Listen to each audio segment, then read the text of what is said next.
Olá pessoal, estamos no ar com você com o Dinheiro de hoje, seu programa sobre investimentos aqui nessa parceria entre a Com Dinheiro e a BMC News, para trazer para vocês as mentes que pensam e fazem o mercado financeiro brasileiro, sempre com a ideia de tornar você investidor um pouquinho melhor a cada dia, trazendo insights, trazendo grandes gestores para pensar sua carteira de investimento, mas também as fronteiras de conhecimento desse mercado. E faz um tempinho que a gente não traz esse assunto, não falamos sobre criptoativos, e para bater um papo conosco sobre esse tema com toda a autoridade possível nesse assunto, nós temos aqui hoje o José Arthur, CEO da Coinext, para apresentar um pouco desses caminhos e dessas inovações. Arthur, prazer recebê-lo aqui no Você com Dinheiro de hoje. Poxa, prazer é meu falar contigo, Felipe, prazer estar aqui para essa audiência aqui da BMC News. A gente viu a entrada dos criptoativos no Brasil como uma alternativa de reserva de valor, de investimento, muito puxada pelo Bitcoin, né? Só que hoje a gente tem uma série de estruturas alternativas do investimento em cripto, especialmente da própria DeFi, criando novos produtos de investimento propriamente com fluxos de caixa determinados e assim por diante.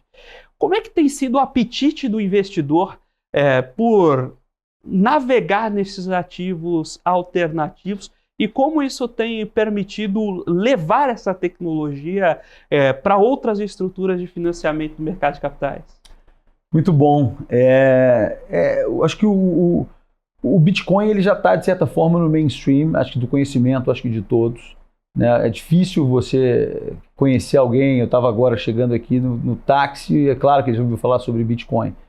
Agora, realmente, o que está por trás do Bitcoin, a tecnologia blockchain, né, que permitiu com que você tivesse esse livro contábil distribuído, né?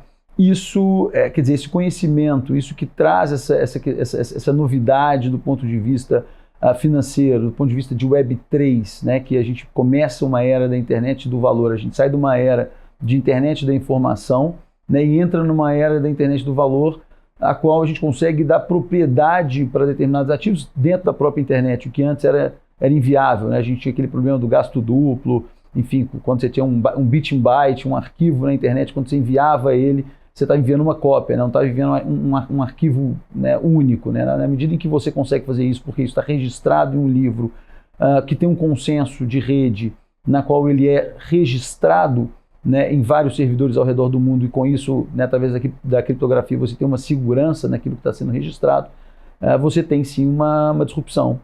E agora é difícil as pessoas entenderem isso, realmente requer um nível ali de estudo um pouco mais abrangente. Então, ou seja, né, o Bitcoin ele se tornou realmente muito popular, ele é a porta de entrada, ele é o primeiro aí na vanguarda disso tudo, é o projeto genial, brilhante, na minha opinião, e vai continuar sendo realmente o grande carro-chefe dos ativos atrelados a finanças descentralizadas. Mas a verdade é que existem hoje estruturas, infraestruturas incríveis e que para os próximos anos vão realmente revolucionar e mudar ainda mais o mercado financeiro, né? E aí a gente está falando de estruturas em blockchain descentralizadas, e agora realmente requer isso do mercado um pouco mais de conhecimento e adoção. Agora, o que a gente vê na exchange, né, o que é interessante é que as pessoas acabam indo naquele efeito manada, né? Então, quando você vê, por exemplo, uma Chainlink ou enfim, algumas outras estruturas ou infraestruturas descolando o preço, as pessoas acabam indo simplesmente porque ouviram falar, né, de uma influência, ouviram falar na internet e compram até sem entender o que efetivamente tem por trás daquele ativo, né? Então, assim, isso acontece muito, infelizmente, não só com ativos que são absolutamente sérios e promissores, mas isso acontece também com ativos que não tem nada de sério, né? Que são as famosas meme coins, né? Que ali realmente não tem nenhuma tecnologia disruptiva por trás, tem uma brincadeira, enfim, às vezes até uma revolta com alguma questão da sociedade, criado ali, enfim, na blockchain, criam-se aqueles tokens e coloca isso no mercado, e tem gente que que acha que aquilo vai valorizar né, eternamente, etc. A gente estava falando anteriormente aqui da Shiba Inu, por exemplo, que também é um clássico entre as meme coins. Mas então, assim, infelizmente tem esses fenômenos de mercado que, na minha opinião, não são muito produtivos, é questão de momento, mas ainda tem muita coisa para acontecer em termos de infraestrutura, como você bem disse, em termos de finanças descentralizadas, estruturas que vão fazer parte dessa finanças, né, desse mercado de capitais do futuro, que já é realidade, convenhamos, mas ainda falta um conhecimento, ainda falta uma profundidade, né, no mercado em geral, para que as pessoas acreditem ainda mais nesse tipo de infraestrutura. Lá vocês têm uma das principais exchanges aqui do Brasil, então você consegue ver um pouco desse volume caminhando. Quanto das transações da exchange de vocês é concentrado em Bitcoin? Quanto o Bitcoin representa do volume total da exchange? Boa, isso é interessante. Via de regra já foi mais, tá? A gente já teve o Bitcoin ali com 90% ou mais de 90%. Via de regra, 70%, 75%. Tá? As transações concentram no Bitcoin. Aconteceu um fenômeno, acho que há 2 anos, que a stablecoin, o USDT, especialmente o USDT, a Tether, que para quem não sabe o que é stablecoin, ela é uma moeda lastreada a uma moeda fiduciária, e aí, consequentemente, ela não tem a volatilidade que o Bitcoin, por exemplo, tem. Ela é estável, né, do ponto de vista de valor, justamente porque ela tem uma empresa por trás, centralizada, nesse caso chamada Tether, que basicamente troca um dólar por um dólar Tether, né, um dólar ali criptografado dentro da blockchain do Ethereum. Enfim, tem várias redes que circulam esse ativo. E aí, pelo fato dela ser estável, né, uma stablecoin, enfim, ela não ter esse fenômeno dessa volatilidade, e também ser um ativo que permite uma troca mais ágil e fácil e barata também em diversas redes que você transaciona o USDT, isso cresceu enormemente. Então, se a gente pega no Brasil hoje, até dados da Receita Federal, a Tether, em alguns meses, ela ultrapassa o volume negociado em Bitcoin. Tá? E isso é interessante. Então, nos últimos 2 anos, a gente viu o crescimento de aumento da negociação do USDT, que tem tornado ali, tem ocupado 30%, às vezes 40% da exchange, né? E o Bitcoin ficando ali com 50%, 55%, aí tem uns outros 5%, 10% em outros criptoativos. Mas, como eu falei, isso também, às vezes, isso via de regra, né? Então, hoje o Bitcoin deve representar aí algo como 55%, o Tether uns 30% e o restante as outras criptos. Você tem momentos no mercado também que a gente chama de alt season, que é a temporada de altcoins, né? Que é quando realmente o mercado resolve apostar naquelas moedas alternativas, naqueles projetos recém-lançados, nas meme coins, eventualmente. Então, toda essa manada, enfim, todo esse fluxo, esse FOMO que se cria ao redor dessas moedas alternativas cresce muito. Isso toma uma abrangência midiática, de rede social e muito forte, né? E aí começa-se ali os usuários, os clientes a procurarem realmente essas moedas que têm eventualmente potencial de valorizar 3.000 vezes, às vezes até mais do que isso, durante um curtíssimo espaço de tempo. É claro que é difícil acertar, né, qual que vai ser a próxima criptomoeda que vai valorizar isso, mas então, assim, nesses momentos, às vezes descola um pouco do Bitcoin. Mas, via de regra, o Bitcoin hoje tem circulado na faixa de 55%, 60%, isso falando da Coinext, né, no nosso volume. A gente tem tido várias discussões, inclusive com os órgãos reguladores, Sim, do uso dessa tecnologia para emissão de novos ativos. Então, rendas fixas tokenizadas, estruturas em que você empacota um conjunto de ativos e registra via blockchain para justamente reduzir o custo de emissão, eventualmente a listagem de uma oferta pública nos modelos tradicionais. Como vocês têm visto essas inovações e como tem sido a conversa justamente com os órgãos reguladores para desenvolver esse mercado? Fantástico. E a conversa, começar da conversa com os reguladores, acho que tem sido fantástico. Assim, o Brasil realmente ele está com um pioneirismo interessantíssimo nesse sentido. Acho que o Brasil viu oportunidade, né? Viu que realmente era um mercado e são iniciativas tecnológicas que não voltam atrás, ou seja, dificilmente, né, acho que isso é legal de viver no Brasil nesse momento. Então, você tem equipes, vamos falando das os três principais reguladores brasileiros, né, que a Receita Federal, a CVM e o Banco Central. Né? Você tem equipes especializadas em cada um desses três grandes instituições e equipes muito preparadas, muito bem preparadas. Tá? E ao longo desses últimos anos, se a gente falar em 2017, realmente tinha-se muito preconceito, muito desconhecimento, enfim, em torno do tema. Mas a partir de 2019, 2020, principalmente ali depois do Facebook, na tentativa do Facebook lançar aquela cripto dele, acho que chamava Lira, acho que todo mundo falou, pá, peraí, acho que agora eu tenho que colocar um olhar um pouco mais atento, mas foi muito benéfico, muito saudável, criaram-se ali equipes de trabalho bastante competentes, e então, assim, as três instituições estão de parabéns. Claro, a primeira que avançou nesse sentido foi a Receita Federal, né, com a IN 1888 lá em 2019, mas depois vem a CVM também avançando e muito no que diz respeito às instruções, aceitando criptoativos dentro dos investimentos de fundo, e hoje também com iniciativas interessantes, até dentro do próprio sandbox regulatório, que são iniciativas para trazer, né, a tecnologia blockchain, tecnologia descentralizada, para dentro do mercado de capitais brasileiro, né?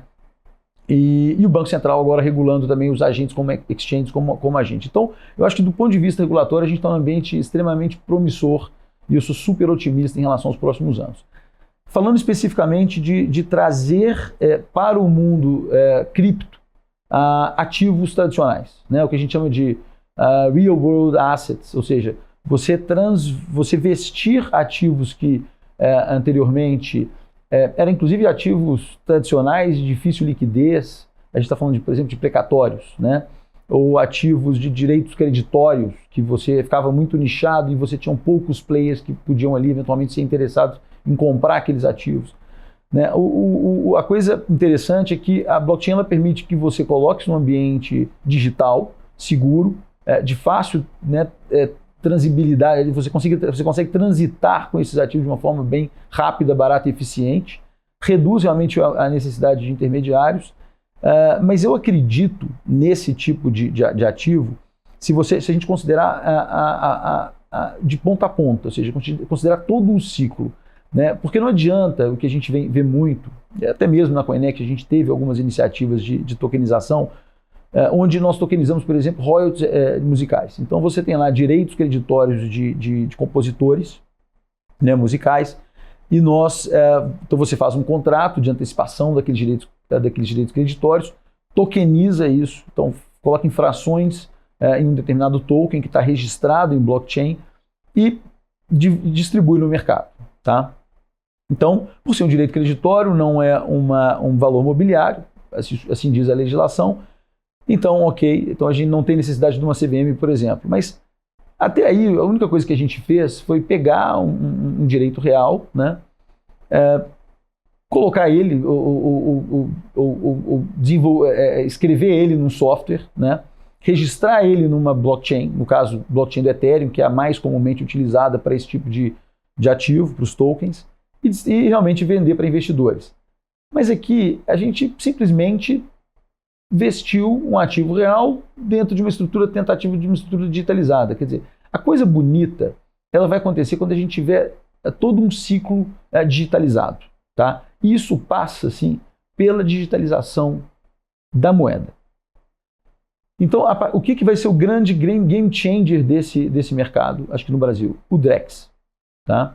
Porque a partir do momento que você tem a moeda dentro dessa infraestrutura descentralizada e distribuída, né, esse blockchain distribuído, você consegue unir toda a ponta e realmente utilizar os tokens ou a blockchain para aquilo que ela melhor faz, que é um contrato inteligente. Então você consegue realmente colocar as regras do jogo descritas nesse software e você consegue então linkar isso com a moeda digital. Então quando você me vender o seu carro e esse carro estiver registrado numa blockchain e eu tiver um DREX, no momento em que alguém fizer a transferência, o dinheiro sai da minha conta e vai para a sua de uma forma absolutamente segura. Então a gente faz essa troca tanto da posse da propriedade quanto a transferência do recurso financeiro de uma forma instantânea,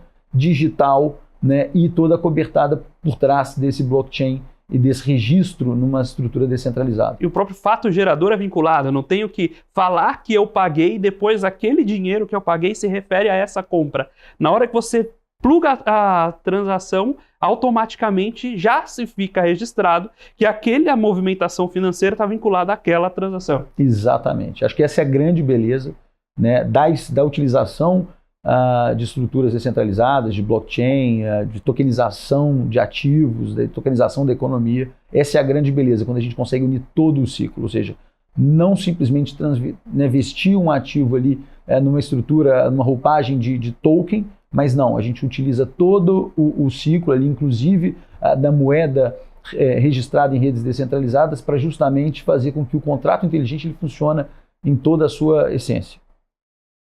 Qual a diferença de esse registro acontecer por dentro de uma moeda de fato nativamente descentralizada, então DREX, ou já existe de certa forma, o Banco Central já emite papel moeda também e tudo, mas a boa parte das transações são feitas em meio digital. Então, qual a diferença, por exemplo, de transferir um DREX para fazer um Pix de uma moeda que supostamente é analógica ainda? Acho que se eu entender bem a pergunta, é mais ou menos qual que é a diferença do Pix e do DREX? Essencialmente. Colocando de uma forma mais compacta a pergunta, é mais ou menos por aí. O que é a diferença de simplesmente eu tenho uma moeda fiduciária tradicional que eu faço operações digitalizadas para, de fato, ter uma moeda como o DREX que já nasceu em blockchain? A diferença é exatamente... Bom, o DREX, ele é digital na essência, né? Na verdade, o Pix, ele é uma forma digital de você transferir entre partes ali. Ele não é descentralizado, ele é centralizado por um banco de dados, enfim, do Banco Central, que registra todas essas transações. Só que isso não é feito de uma forma distribuída do ponto de vista de blockchain, ou seja, eu não consigo utilizar o Pix dentro de uma estrutura descentralizada que já existe um consenso de rede na qual eu vou criar ali ativos, e esses ativos eles podem ser tanto certificados, podem ser um título de propriedade, pode ser um NFT, né, que registra efetivamente aquela coisa única, aquela arte única, aquele ingresso, né, aquela fichinha da festa junina para você utilizar para comprar alguma coisa. E isso tudo vai ficar registrado dentro desse arcabouço de blockchain, né, fazendo com que você utilize sim, você programe o seu dinheiro. Então, se tem uma forma talvez de responder, uma forma mais fácil de responder essa pergunta, que não é fácil de responder, o DREX ele é programável. Então o DREX eu vou conseguir utilizar ele justamente para, assim que o cartório efetivamente apertar um botão e transferir aquela propriedade, pode ser de um imóvel, pode ser de um contrato, pode ser de uma moto, uma motocicleta, de um carro, automaticamente aquele dinheiro que já está carimbado para ser transferido no momento daquele aperto, daquele botão, ele seja transferido. Quer dizer, eu não consigo fazer isso com o Pix. Então, do ponto de vista de infraestrutura tecnológica, a gente não consegue fazer isso com o Pix. Com o DREX, a gente vai conseguir. Né? Então, o DREX ele é o Pix programável. Não sei se ficou claro, mas ele vai permitir com que a gente consiga efetivamente colocar o dinheiro, o recurso, ali dentro dessa linguagem, né, programada para ele ser executado em uma determinada situação que o programador definir ou que as partes se definirem em comum. E plugada com todo o sistema de registro, que é o mesmo sistema de registro dos outros itens, né? Então, eu não tenho um banco que custodia aquele dinheiro, um agente de custódia que custodia minha cota do fundo e um cartório que registre em nome de quem está determinado imóvel.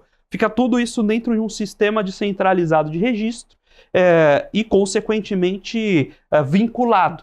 Então, olha, eu vendi cotas desse fundo que viraram dinheiro líquido que eu usei para comprar determinado imóvel e o registro desses pontos do dinheiro ficam nesse grande blockchain em que todas as operações, em que é traqueável a movimentação desse recurso. Exatamente.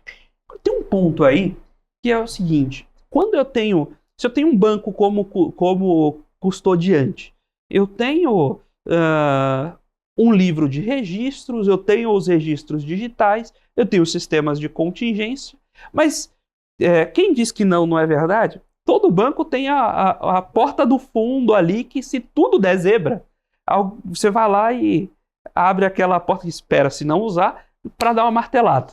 Então, a gente pega casos também foram usados para o mal, né? A história do banco inglês, que fez uma aplicação, mas o cara ia lá e registrava por fora a operação nos registros do banco. Mas o fato é que todo o sistema analógico tem algum tipo de canal manual de registro. Quando a gente tem um sistema que é autovalidado via blockchain, até pela própria definição do conceito, você não tem essa portinha que você abre ali, vai lá e carimba o registro. No entanto, até tem um episódio curioso de uma série que eu gosto, The Big Bang Theory, né, em que o sujeito foi lá e perdeu o seu pendrive com os bitcoins minerados. Exato. Como é que a gente... Existem formas de prevenção a esse tipo de problema? Ou seja, eu conseguiria ter uma dupla validação de modo que, olha, eu perdi minha chave, mas eu consigo identificar que eu sou eu. Logo, eu conseguiria recuperar esse tipo de recurso. Como é que... essa tecnologia ela foi pensada para ser purista e tem uma série de benefícios nisso. Sim. Mas existem problemas clássicos do mundo real. Perdi minha senha. Como é que a gente consegue... a gente já consegue contornar esse tipo de problema? E quais são as barreiras, né, esses pontos que a gente, no desenvolver de uma nova tecnologia, bate e fala, puxa, isso aqui era muito legal, mas seria... no mundo real vou precisar ajustar isso. E que já foi sendo ajustado ao longo do uso dessa tecnologia de blockchain. É interessante, né? Assim, toda essa tecnologia surge com o conceito de trust the trustless, né? Ou seja, confie no inconfiável. Você realmente imaginar que não tem nenhum CEO, não tem nenhum governo, não tem nenhuma empresa por trás disso tudo, quer dizer, ninguém é dono, né? Todo mundo é dono e ninguém é dono. É muito louco, né? Mas isso é a grande beleza, acho que também dessa evolução tecnológica. Eu não imaginava ver em vida esse tipo de infraestrutura, de possibilidade. Para mim não tinha outra forma, né, de ver dinheiro a não ser ele sendo controlado por um poder central. Não conseguia pensar, eu sou economista, não conseguia pensar no mundo sem um banco central ali, né, controlando efetivamente, regindo ali a política monetária. Quando a gente chega nesse nível de sistema, de conceito e de metodologia tecnológica, né, que o blockchain permitiu que existisse, você cria consenso de rede, quer dizer, quem segura tudo isso é realmente o consenso, né? O que segura a internet no mundo hoje? A internet também não tem dono, não tem um CEO, não tem uma empresa, não tem um governo que é dono da internet. A internet é um consenso, né? Acho que todas as telecoms no mundo se acordaram, vamos se unir e vamos nos conectar nesse protocolo de rede. Ali surgiu a internet, está todo mundo hoje conectado aqui, inclusive nos assistindo. O Bitcoin é a mesma coisa, né? O blockchain, onde estão registrados todos esses criptoativos, etc., onde estão surgindo todas essas novidades do ponto de vista de mercado de capitais e tal, isso é a mesma coisa, quer dizer, é igual à internet, não tem um dono, né? E aí, quando você tem uma estrutura dessa que realmente não tem ninguém que é o responsável, você cria, acho que talvez o maior desafio do nosso segmento, ou até então tem sido, que é a usabilidade. Quer dizer, exatamente esse é o problema que você falou. Como que o usuário, ele faz, poxa, como é que eu faço para ensinar o usuário que ele precisa fazer uma transferência utilizando um código alfanumérico com 53 algoritmos, né? 52 algoritmos. É complexo, né? Então, assim, me passa o endereço da sua carteira para eu poder te depositar. Aí você passa são 3 linhas de frase de algoritmo, assim. É muito complexo, né? Mas era assim, ou era assim, quer dizer, então, o que tem surgido ao longo desses anos, cada vez mais, e, poxa, eu tive o ano passado na Consensus, esse ano eu vou de novo, que é a maior feira de cripto, né, de criptoeconomia do mundo, lá nos Estados Unidos, são empresas que tentam resolver exatamente essas questões de usabilidade, né, que tentam tirar ou diminuir a fricção do usuário em relação às complexidades que esse sistema exige, para ele ser seguro, para ele continuar eficiente, etc. Então, eles surgiram ao longo do tempo empresas, não sei se eu posso citar nome aqui, mas empresas, né, como, né, por exemplo, a Fireblocks, empresas como a BitGo, a Chainalysis, que ajudam e diminuem um pouco essa necessidade de você ser seu próprio guardião, ou que tiram um pouco dessa complexidade ali nessa usabilidade e são um ponto de garantia e trazem um UX, vamos chamar assim, uma experiência de usabilidade ali mais user-friendly, desculpa o termo em inglês, né, mais amigável para as pessoas usarem, para as empresas usarem isso, e realmente tem avançado muito nesses últimos anos. Ainda tem um caminho, inclusive fica aqui uma oportunidade, né, para quem quiser investir e entrar nesse novo mundo, tem muitos problemas a serem resolvidos do ponto de vista de usabilidade, né, para você, de novo, tornar mais amigável essa infraestrutura para pessoas, para empresas. E aqui nascem essas oportunidades para novos negócios, né? Mas sem dúvida, é complexo você guardar as suas chaves, né, de uma carteira, ter a sua própria carteira digital e não deixar aquela cripto custodiada dentro da exchange. Exchange não é carteira, a gente sempre fala isso. Usem a gente para fazer sua intermediação. A gente é um ponto realmente seguro e confiável para que os vendedores se encontrem com compradores e vice-versa. Mas não é um lugar onde você deveria deixar custodiado ali os seus recursos. A cripto, né, not your keys, not your money, a gente fala, né, em cripto. Ou seja, se você não tem a posse das chaves, ela não é sua. Então, é importante estudar, aí tem uma barreira também que tem que passar de conhecimento para ter a sua própria wallet, e com a sua própria wallet, claro, tem que ter todo um problema realmente de usabilidade, porque se você perder aquelas palavras para ter acesso àquela carteira digital, realmente vai incorrer nesse problema que você viu nessa série, né, na qual essa pessoa perde ali milhões de dólares depois de algum tempo. Então, tem esse tipo de cuidado. De novo, cada vez mais surgem empresas, como essas que eu falei, que tentam diminuir essa fricção dessa usabilidade, mas é um desafio constante, né, nessa indústria. Maravilha, estamos batendo esse papo com o José Arthur, CEO da Coinext, sobre o mercado de criptoativos, sobre os conceitos que estão por trás, como viabilizar operações do blockchain, a importância do Drex aqui, uma das principais inovações brasileiras, o Brasil que vem nessa vanguarda do desenvolvimento tecnológico nessa infraestrutura. E agora nós vamos para um breve intervalo, você sabe que é rapidinho, daqui a pouco a gente está de volta com o segundo bloco do Você com Dinheiro de hoje.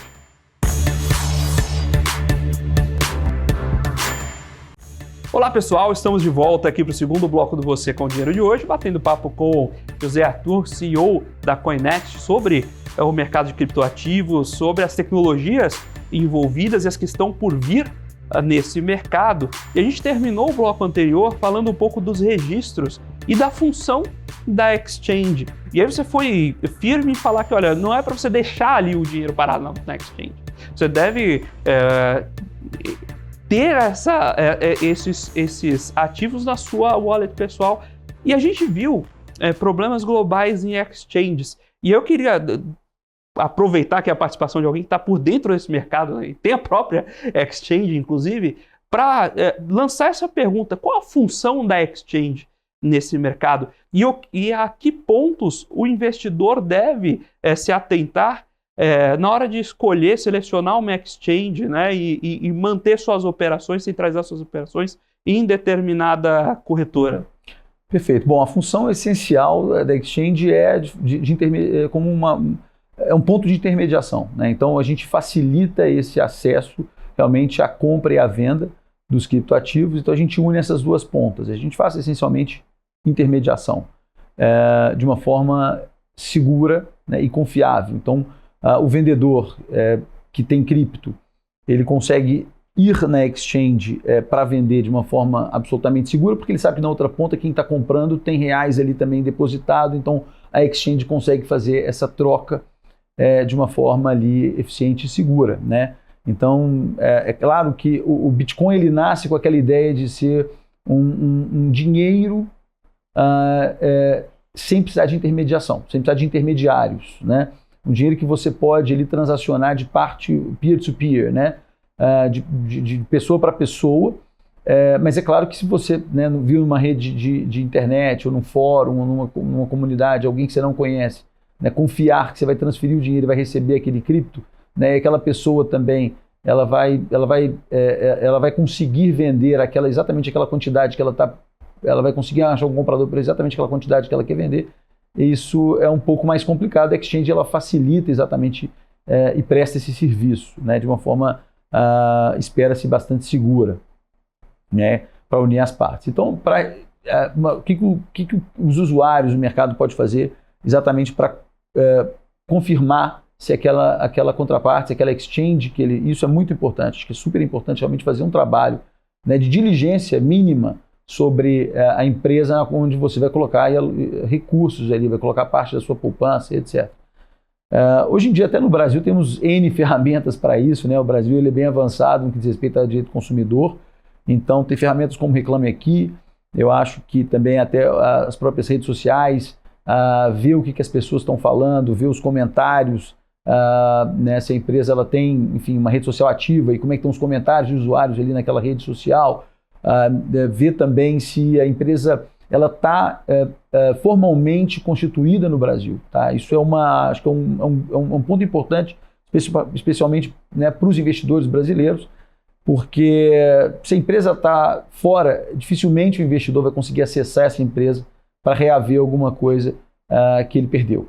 Então, né, se a empresa ela está formalmente constituída no Brasil, eu acho que isso é um passo adicional ali de segurança que ele pode considerar na hora também de colocar o recurso dele próprio. E finalmente acho que é isso, acho que olhar um pouco das notícias, né, fazer uma busca também, né, na mídia e saber o que está se falando da reputação daquela exchange é importante. E claro, sempre tomar cuidado também, né, para ter certeza de que não cair num site de phishing, né? O que é o site de phishing? Eventualmente existem ali plataformas e sites fraudulentos ali que imita exatamente, né, e tem toda a roupagem de uma instituição financeira, que parece ser o site do seu banco, parece ser o site daquela corretora, mas na verdade por trás daquele site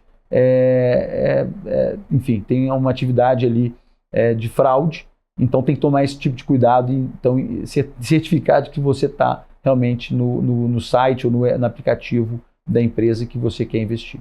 Um evento recente que mexeu bastante nesse mercado foi a constituição dos ETFs, especialmente para o mercado americano, para investir especialmente em bitcoins lá, mas pode compor uma cesta de criptoativos.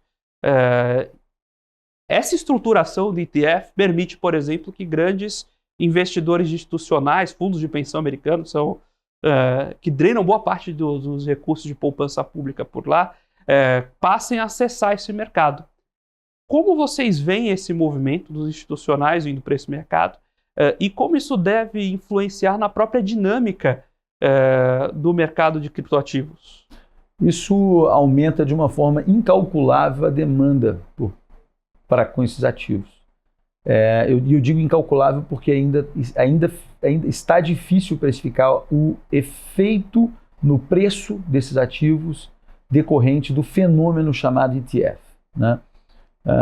que nada mais é do que um fundo listado em bolsa, né? São cotas de fundo, e é uma forma fácil, acessível para o mercado de capitais, esse mercado institucional ali, né, dos gestores de grandes fundos, fundos de pensão, family office, enfim, de acessar o mercado cripto através desse tipo de ativo que está listado na bolsa. Então ele entra facilmente, ele sai facilmente, ou seja, ele tem liquidez para estar exposto em cripto através dos ETFs.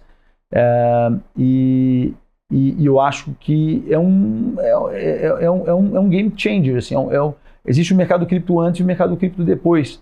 Né? O ETF não é novidade, na verdade, por exemplo, no Brasil foi um dos pioneiros, a gente lançou o ETF aqui, salvo engano, no final de 2019, início de 2020. Fomos pioneiros nesse sentido. E agora, recentemente, né, existiu toda uma especulação, uma pressão, inclusive, muito grande por parte dos grandes gestores americanos que queriam lançar esse ETF. Né? A gente está falando da BlackRock, estamos falando da Vanguard, estamos falando da Gladstone. Então, existia essa pressão muito grande desses gestores de avançar e lançar esse ativo no mercado americano, e foi realmente estrondoso. Então, a partir do momento que lançou, realmente a demanda tem sido impressionante. Acho que bateu todos os recordes. A gente teve agora também o lançamento do ETF de Bitcoin, acho que em Hong Kong.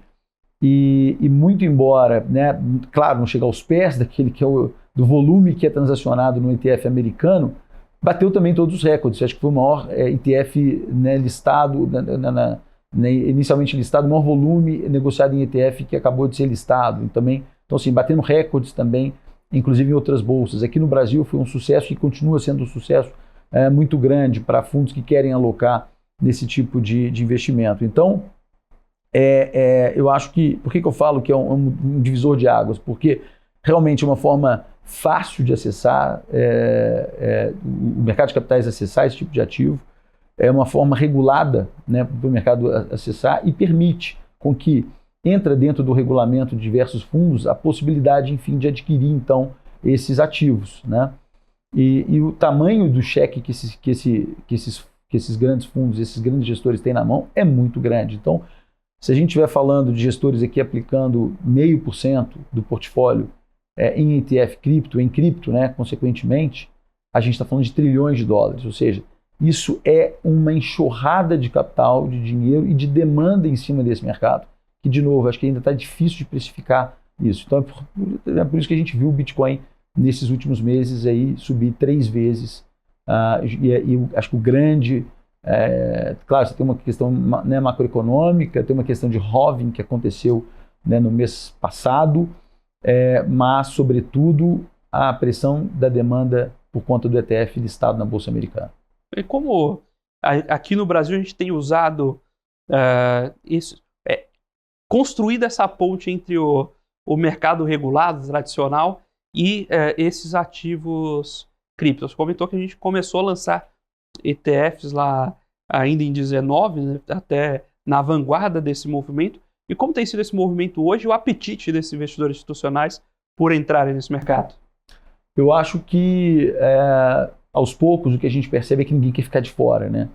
Então, na medida em que o gestor ele percebe que a casa ao lado entrou, né, e se ele ficar de fora, ele está perdendo um custo de oportunidade muito grande, então ele quer entrar também. E isso cria-se um fenômeno, um sentimento ali, e uma necessidade de acesso muito, muito saudável e muito próspera, né?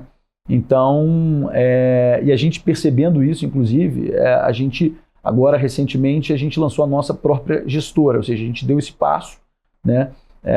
A gente está, obviamente, do ponto de vista da exchange, a gente está passando por todo um processo de estruturação interna para a regulação que vai vir agora, né, após lei aprovada, decreto do presidente colocando o Banco Central como regulador dos players, né, das exchanges no Brasil, e todo um avanço do ponto de vista do Banco Central no que diz respeito à regulação do nosso mercado aqui no Brasil. A gente está se preparando, respondemos recentemente em janeiro a consulta pública, deve surgir uma segunda consulta pública agora no meio do ano também por parte do Banco Central, e acredito até o final do ano a gente já tem um arcabouço regulatório para exchanges aqui no Brasil.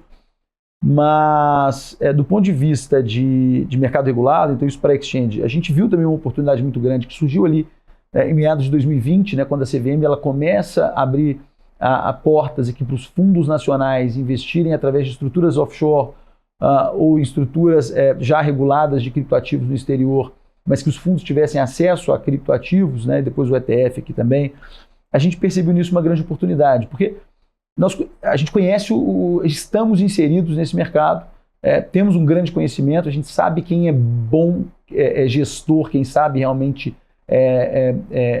fazer o trading de cripto, inclusive utilizando estruturas sofisticadas, como é o caso que a gente trouxe para a corretora, agora para a gestora, utilizando estruturas sofisticadas de opções em cripto, para justamente diminuir o impacto da volatilidade e entregar alfa em Bitcoin, a gente viu a oportunidade então de criar essa gestora. Passamos por todo um processo de CVM, Anbima, né? Então temos a chancela das duas, da autorregulação inclusive, na nossa gestora, e que agora a gente lançou, enfim, o nosso primeiro fundo que é voltado 100% para cripto, né? Investe 100% em cripto, um fundo 100% nacional, né? E isso tudo graças a essas aberturas regulatórias que realmente o Brasil e a CVM, e acho que tem que parar e parabenizar de fato a abertura que a CVM deu para o mercado de capitais brasileiro para a entrada nesse tipo de criptoativo de uma forma segura e regulada. Inclusive a CVM e a Anbima fazendo um grande trabalho de acompanhar esse mercado. É difícil para o órgão regulador acompanhar a velocidade de um mercado que está surgindo dessa forma, mas tem feito um trabalho muito bacana, assim como o próprio Banco Central, né? Inclusive com essa vanguarda do Drex. Do Drex, exato. Então, o fundo de vocês vai ser um fundo de gestão ativa. Gestão ativa, acho que é o que a gente sabe fazer, né? Então, a gente trouxe para essa estrutura regulada o que a gente já fazia a longa data, eu diria, nos últimos 3 anos, com recursos próprios, com traders que são da nossa confiança, e que é realmente uma gestão raiz, uma gestão ativa, na qual, de novo, né, é um fundo voltado para investidores qualificados, investidores profissionais, porque ele investe 100% em cripto, utilizando o derivativo para realmente reduzir esse impacto da volatilidade sobre o preço. Então, se existem momentos ali de queda drástica, a gente consegue segurar e perder pouco, e a gente surfa toda a onda de subida, gerando alfa e respeitando também um pouco dessa tese, que é realmente o acúmulo em cripto. Então, é um fundo de gestão ativa voltado para quem quer realmente se expor em cripto. Então, a nossa referência é sempre o seguinte: se você entrar com um Bitcoin, você vai ter 1.1 Bitcoin, né? No dia seguinte, na valorização. Então, a gente quer aumentar o seu recurso, o seu patrimônio, né, em cripto. E, consequentemente, com, obviamente, a valorização dessas criptos selecionadas no longo prazo, é claro que a referência, né, na moeda fiduciária, ela também deve gerar uma grande rentabilidade. Você comentou sobre moeda fiduciária e você comentou lá no primeiro bloco que é economista de formação. Então, uma pergunta que eu sempre quis fazer para quem está dentro desse mercado de cripto, que é muito vinculado à teoria econômica, né? A gente sabe que uma moeda, por definição, deveria ser reserva de valor, meio de troca e unidade de referência.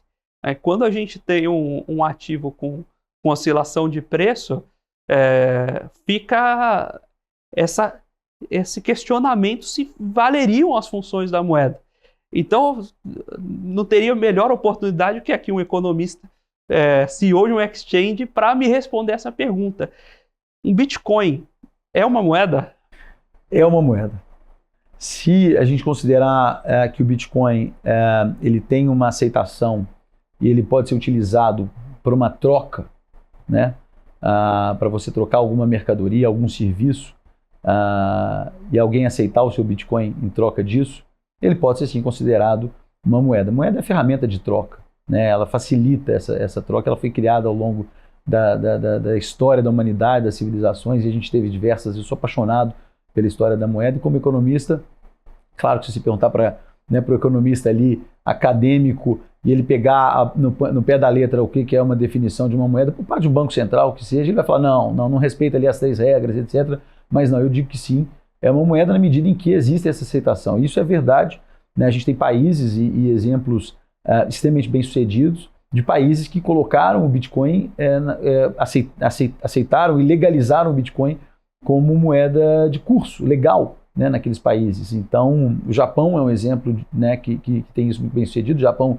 historicamente, né, é super na vanguarda tecnológica e a população adora, né, são early adopters ali de qualquer tipo de tecnologia. O Japão rapidamente aceitou isso no seu curso legal como uma moeda, e agora recentemente El Salvador também, né, que aceita ali o Bitcoin como realmente ferramenta ali de troca legalmente no país. Tem alguns aspectos, eu vejo o Bitcoin, claro, tem esse aspecto da volatilidade que dificulta todo o processo ali de novo, a gente volta nessas barreiras de usabilidade, mas você tem, né, obviamente hoje com o uso da tecnologia, você tem forma ali de precificação imediata, tem outros tipos de criptoativos que até resolvem problemas com o Bitcoin, porque o Bitcoin, ele no final do dia, ele tem algumas limitações, ele é muito caro, a transação, né, hoje em dia, como é muito utilizado, o blockchain do Bitcoin para registro de transações pequenas, micropagamentos, eu não vejo o Bitcoin sendo realmente ali eficiente nesse sentido. Claro que para volumes maiores, o Bitcoin ele é muito mais eficiente do que as maneiras tradicionais, que são muito caras, né, de você fazer eventualmente transações e remessas internacionais. Mas para micropagamento, o Bitcoin ele fica ineficiente. Agora tem outras criptos que resolvem facilmente esse problema.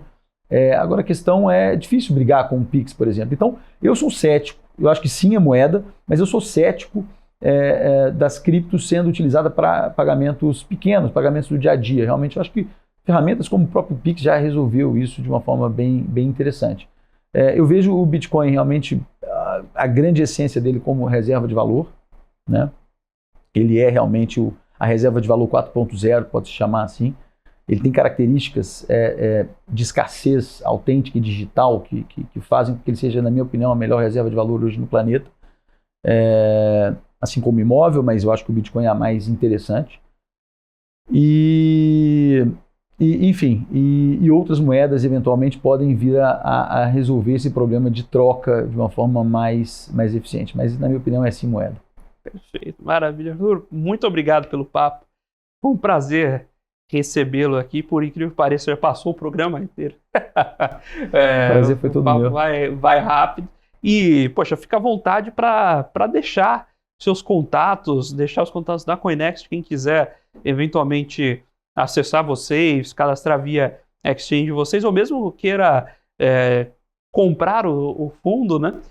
Quem tem interesse em investir via ETF, por onde pode localizar, o espaço é de vocês. Poxa, super obrigado. Acho que é importante dizer, né, que as pessoas, os investidores, experimentem. É uma nova classe de ativos, é um ambiente novo, disruptivo, vale a pena estudar, entender um pouco mais sobre essa classe, abrir realmente ali o coração e experimentar. Começar com pouco, não precisa começar com grandes movimentos ou com grande parcela ali do seu portfólio, sempre é importante investir com responsabilidade. Acessem, precisando, temos ali uma área de educação, Coinext Educação, que tem materiais, inúmeros materiais realmente sobre criptoativos, sobre como ter a sua própria wallet digital para a pessoa ser a própria custodiante das criptos, enfim, que ensina ali também o processo de compra e venda, até questões mais avançadas, como tipos de ordens mais avançados. Então, fica aqui o convite para acessar a Coinext Educação, ou o site da Coinext diretamente, o nosso aplicativo, para fazer a compra, a venda de uma forma segura aqui no Brasil de cripto. Temos mais de 87 criptoativos listados ali na Coinext. E, finalmente, acho que recém-lançado, fica o convite também para o mercado institucional. Se você é um investidor qualificado, se você é um investidor profissional, dá uma olhada na performance que a gente tem dado já nesse pouco tempo de vida. Já estamos batendo todos os recordes ali de performance de fundos cripto, seja gestão passiva, seja gestão ativa. É realmente um fundo bastante disruptivo nesse sentido, né, que tem uma gestão difícil de ser replicada, com um conhecimento muito profundo ali dos gestores que estão por trás desse fundo. E a gente tem a Vortex como administrador, e então, assim, facilmente também pelo site da Coinext vocês conseguem chegar até o nosso fundo, o Coinex Crypto Strategy, fundo multimercado, com investimento no exterior. E, poxa, super obrigado aqui pelo jabá, pelo espaço. Muito obrigado a Coinex por ceder aqui a participação do Arthur nesse bate-papo. Muito obrigado a você, telespectador da BMC News, investidor e profissional de mercado, pela sua companhia, pela sua audiência. O Você com Dinheiro vai ao ar de segunda a sexta, sempre aqui no mesmo horário, para trazer para vocês essas grandes mentes que fazem o mercado financeiro brasileiro acontecer. Sempre um bate-papo leve, mas com o intuito de te tornar um investidor melhor a cada dia. Se você quiser saber um pouco mais sobre a Condinheiro, como ela pode ajudar você, seus investimentos e o seu negócio, visite www.condinheiro.com.br e deixe sua dúvida, sua sugestão, seu feedback em contato@condinheiro.com.br. É sempre um prazer recebê-lo. O Você com Dinheiro de hoje fica por aqui. Muito obrigado pela sua companhia mais uma vez e até a próxima.